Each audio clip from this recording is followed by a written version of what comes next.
Hi, everybody. Sarah here to talk about Alien Earth, Season 1, Episode 8, titled The Real Monsters. And right away, we see Arthur's dead body laying on the beach, starting to decay, crabs crawling up on his body and actually starting to eat it. A xenomorph comes up to kind of check out the dead body. The crab chases it off. I don't know if he really chases it off, but it's just kind of a funny moment. The crab's going to stand its ground against the xenomorph. Anyway, the xenomorph is running through the jungle. It's killing off security teams. It's sort of listening to Wendy's instructions. We get a scene where Sylvia visits the graves of the children. The xenomorph almost gets her. A security team chases it off. And they go to take Sylvia indoors where it will be safe. We get a voiceover from Adam kind of explaining what's going on, that the xenomorph's still loose, that Yutani has completely severed all communications to and from the island, so they're completely cut off and isolated. And all of the children have been put in a cage, basically a prison. But Adam doesn't know how much longer it's going to hold them, as it wasn't built for hybrids to be contained within it. Anyway, so we go into the cell. The kids are all having a conversation with each other. Nibs is mad at Curly that she must have told that that's why they got captured. Curly doesn't understand why she's in the cage. She's the favorite. And Wendy basically says, look, we're all in the cell because we can't be kids anymore. And Nibs says, we're all ghosts. Wendy says, what do ghosts do? Smee says, ghosts haunt houses. And Wendy basically says, look, we shouldn't be afraid of them. They need to be afraid of us. And so she starts basically haunting things by using her ability to control the electronics and the technology on the island. And they start messing with things on the island, and she's also communicating with the xenomorph, telling it what to do, and basically calling the xenomorph to come back into the complex from running around in the jungle. Then we see Cavalier sitting in his office. Adam's telling him maybe he should evacuate. Things are going sideways. But Cavalier is very curious about what will happen if T. Oculus gets to take a human host. He wants to be able to talk to T. Oculus. He thinks, he can do this and keep control of the situation. And again, he has no real fear of sacrificing a human life to satisfy his curiosity. And he basically sends one of his guys off to get Adam, and we find out that he basically tells Adam to go get Joe because Joe is going to be the sort of sacrificial lamb. We go to another cell that has Morrow and Joe in it. Morrow was knocked out. He comes to with this steel sleeve on his, mechanical arm, so he can't escape or do any harm to anything.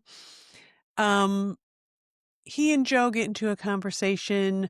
Morrow's like, hey, you like it feels good to have that artificial lung, slightly told me everything about, how you got the artificial lung and everything. And Morrow says, when the corporation gives you something, there's always a price. Do you know what that is? Joe says everything.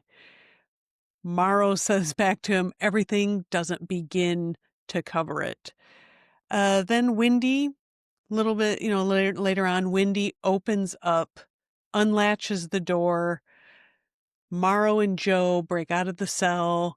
Morrow starts beating the guard to death. Joe stops him, and Morrow's like, why are you stopping me, basically? And Joe says he wants to save who he can. So he doesn't like all this death going on. He wants to save whoever he can. And Morrow turns to him and says, you better save the children because I'm going to burn this place to the ground. And him and Morrow kind of go their separate ways. Morrow then goes and visits Kirsch in the lab, which there's a great fight scene between the two of them, which eventually Kirsch wins, but right before Kirsch wins the fight, Morrow says, in the end, man will always win. It is a question of will. Again, really reiterating that mankind thinks they're like the bomb. They have the ownership of the universe. They are the top of the food chain everywhere. Just the hubris of that, again, being touched on. Later, then Adam does find Joe, brings him to Cavalier's office, sort of under false pretenses that Wendy is there and they just want to have this talk. But of course, we all know that, T. Oculus is loose, and the whole idea of bringing Joe there was to have T. Oculus take him so that Cavalier can have this conversation he wants to have, because it's a highly intelligent being. He really wants to know what it thinks and what it has to say. Of course, it was all just a trap. Oculus tries to attack him. Joe gets in the cage that the sheep was in. Oculus tries to open the door. Then it comes in through like the feeding door.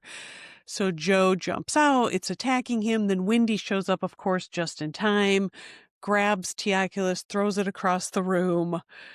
Then Adam, who we now realize is a synthetic, but I think we all knew that already, Wendy and Adam get into a fight, and then Wendy realizes that, oh, Adam is part of the network. I can control him like I can everything else in the network, and basically freezes his whole body except his eyes. And that's just a really cool scene that she's able to do that.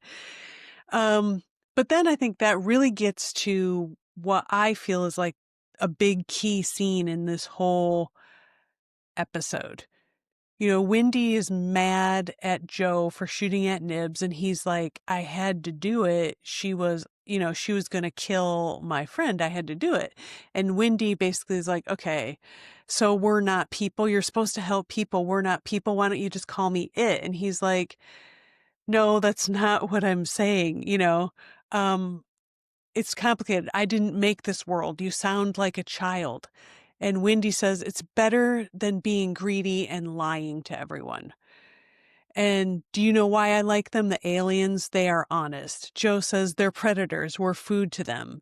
And Wendy says, no, you're food to them.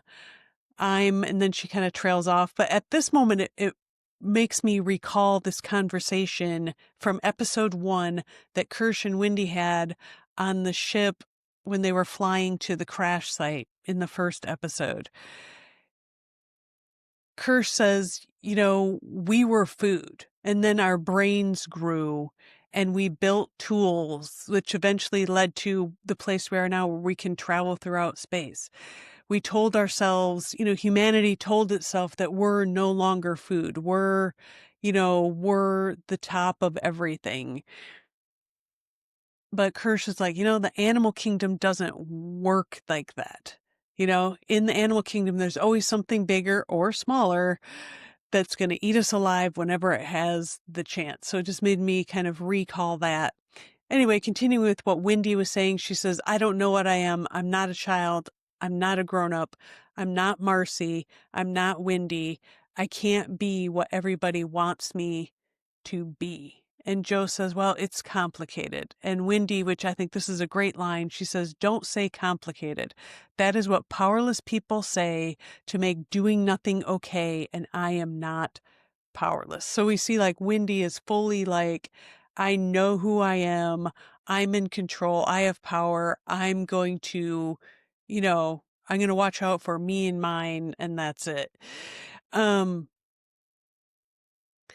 And, we get a scene of the security team trying to go into the lab to secure it or whatever. And we finally get to see what the Little Shop of Horrors plant actually does. Basically, it's an Uber alien Venus flytrap and eats one of the members of the security team, which is pretty gross. And, we also see T. Oculus on the beach taking Arthur's body as host, which is a little grody. And we also see that Yutani's troops are flying in to invade the island and take over. And Wendy goes and visits all the adults, which they've kind of now rounded up into the cage that they were in at the beginning of the episode. She has some very choice words to say to Cavalier that I like. And then she says, what's going to happen next? She says, now we rule, which I loved that. And of course, as a Seattle resident, I love the fact that they end on a Pearl Jam song, which is Animal. And again, I really feel like the main theme of this series, and basically you could say even Alien altogether, is like the hubris of humanity, that we just think that we're going to always have control. There's that line where Morrow says, man always wins. Cavalier thinking that he can control the children, and even like Teoculus.